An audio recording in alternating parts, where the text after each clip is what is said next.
ముఖ్యమంత్రి పవన్ కళ్యాణ్ తన కుటుంబంతో కలిసి మహాకుంభమేళాలో పవిత్ర స్నానం ఆచరించడానికి ప్రయాగ్రాజ్ వెళ్లారు. పవన్ కళ్యాణ్ తన చొక్కాను తీసేసి తన శరీరాన్ని ధరించిన జంగాన్ని బయటపెడుతున్నప్పుడు ఊహించని స్ట్రోల్స్ వచ్చాయి. పవన్ కళ్యాణ్ కాపుగా ఉండి జంగం ధరించడం ఎందుకు? గోదావరి లేదా కృష్ణ పుష్కరాల సమయంలో పవన్ ఎప్పుడూ పవిత్ర స్నానం ఎందుకు చేయలేదని ప్రజలు ప్రశ్నిస్తున్నారు. బీజేపీ ప్రభావంతోనే పవన్ కళ్యాణ్ ఇదంతా చేస్తున్నారని వారు ఆరోపిస్తూ ఉన్నారు. ఈ రాజకీయ ట్రోల్స్ పక్కన పెడితే పవన్ కళ్యాణ్ ఆకారంలో మార్పు వచ్చిందని ట్రోల్స్ చేస్తున్నారు చాలా మంది. అలాగే పొట్ట కూడా పెరిగిందని కామెంట్లు చేస్తున్నారు. ఇందుకోసం పాత వీడియోలను కొత్త వీడియోలతో లింక్ చేసి మీమ్స్ క్రియేట్ చేస్తూ ఉన్నారు. సీనియర్ ఎన్టీఆర్ నుంచి ప్రభాస్ వరకు ఎవరిని వారు వదిలిపెట్టలేదు. ఈ చిత్రాలను ఉపయోగించి పవన్ కళ్యాణ్ అభిమానులపై రివెంజ్ తీసుకుంటూ ఉన్నారు. అయితే పవన్ కళ్యాణ్ ఇప్పటికీ సినిమాలు చేస్తున్నారు. ఈ ట్రోల్స్ ను ఆయన పెద్దగా పట్టించుకోవట్లేదు. పవన్ కళ్యాణ్ విషయానికి వస్తే ఇకపై షూటింగ్లు లేనప్పుడు నిరంతరం జిమ్కు వెళ్లేవాడు ఆయన.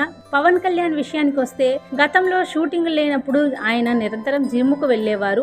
ఆయన ప్రస్తుతం రాజకీయాలకు సినిమాలకు మధ్య సమయాన్ని సమతుల్యం చేసుకుంటున్నారు. కాబట్టి వ్యాయామం చేసేందుకు కూడా సమయం కేటాయించడం అంత సులభమైన విషయం కాదు. కానీ ఈ ట్రోల్స్ సినిమాలను మాత్రమే కాకుండా రాజకీయ ఇమేజ్ ను కూడా ప్రభావితం చేస్తాయి.